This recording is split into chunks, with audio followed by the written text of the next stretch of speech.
So, Owen, first question from previous match. A mixed positive and a negative thing that had happened. We had 18 shots but just one goal. So, how is the scoring going to become better, or how do you look at it? How do you perceive this? Yeah, I think that's fair comment. I think you're right. We felt we dominated the game, went a goal behind, and showed obviously great character as we always have to come back in. Finished very, very strong, trying to win the game. 18 attempts at goal and maybe more other positions that we could have created. And I think you're right. I think what we have to do is be more clinical. We certainly had some wonderful chances. The keeper made a couple of good saves, in all fairness, but in other opportunities we have to hit the target. And I think we scorned one or two of those good opportunities. So I think moving forward, yes, of course, we want to continue creating that amount of chances in a game, but make sure we're more clinical. If you do that, of course, that leads those draws, those 1 points, to becoming 3 points, and that's what we're after every game. So in the post-match press conference, you mentioned that Jordan and Greg had a couple of niggles. So are they fit to play 90 minutes yet? Yeah, so you're right. I mean, Jordan was absolutely flying pre-season, and then obviously had a little hamstring strain that caused him to miss nearly 2 weeks training.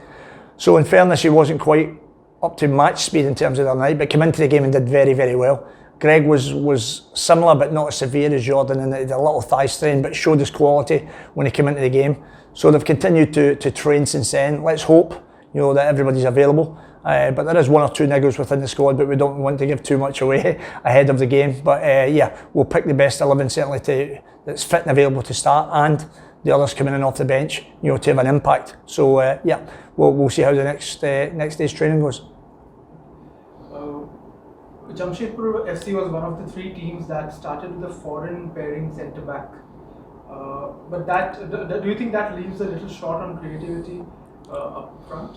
Well, regardless of how you decide to deploy your foreigners, whether you have 2 centre backs, whether you have 1 centre back or no centre backs, of course, then that's the challenge that head coaches will face. That being said, if you do deploy them wherever, then obviously the Indian players that come in, it's their opportunity to show that the team can cope if it's an absence of a centre back or an absence of a number 10 or a central midfielder. So the opportunity is there for everybody, and that's the best way. Ultimately, as a coaches, we have to look to pick the best team available to try and win a game.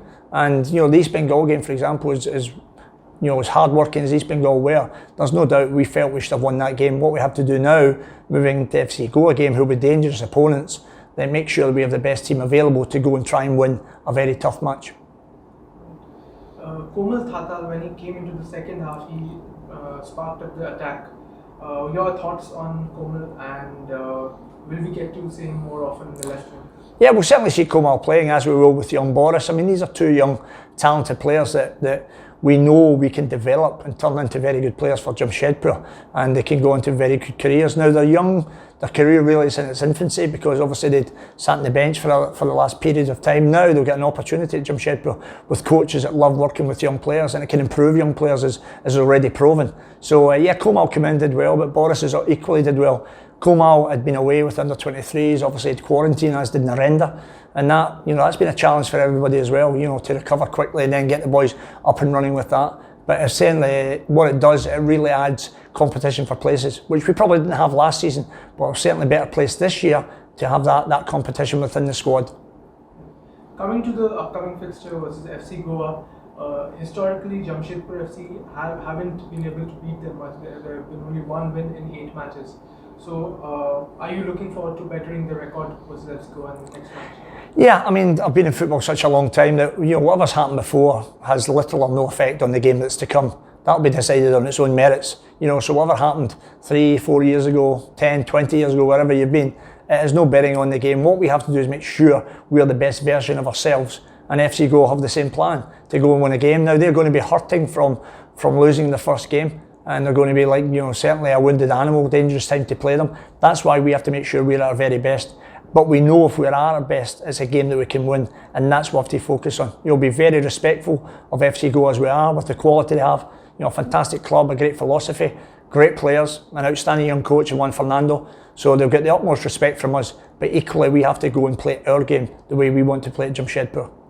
So you mentioned the 3-0 loss that they had versus Mumbai. It was one of the worst performances of round 1. What does this say about their team, and how will Jamshedpur FC approach the game? Yeah, well, I think in terms of the the performance, they won't be happy at losing the game.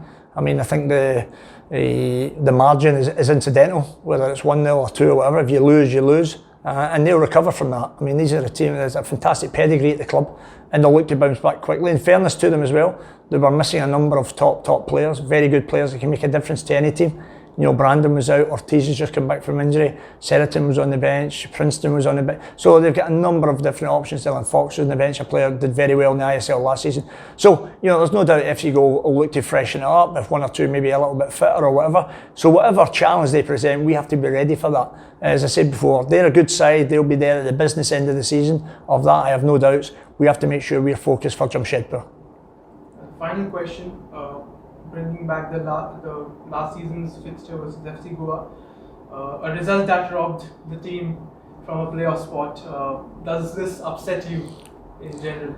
No, it upset me last season for sure. I think everybody knows how upset I was. I mean, Alex Limas clearly scored a goal, you know, half a yard, maybe even a yard over the line. That being said, it wasn't given, and ultimately that's what happens in football. Until you bring VAR, you're going to have those decisions. We've already seen it in the first week. I mean, the first game of the season. It's offside, the first goal for ATK. It's clearly offside, it's not given. And then, you know, I felt it was very unfair in Kerala. But until the VAR comes in, then there's going to be decisions like that. What we have to do is make sure decisions don't affect us. You know, and sometimes even in a game, somebody can score a very good goal against you. We can't get emotionally involved in losing the goal. We have to get back and focused. And I felt against East Bengal that we did for 10-15 minutes. We kind of get emotionally involved. Oh, we've lost a goal, and you've just got to settle down, get back to what you're looking to do, and that's what we have to focus on. Thank you so much, Owen. Pleasure as always.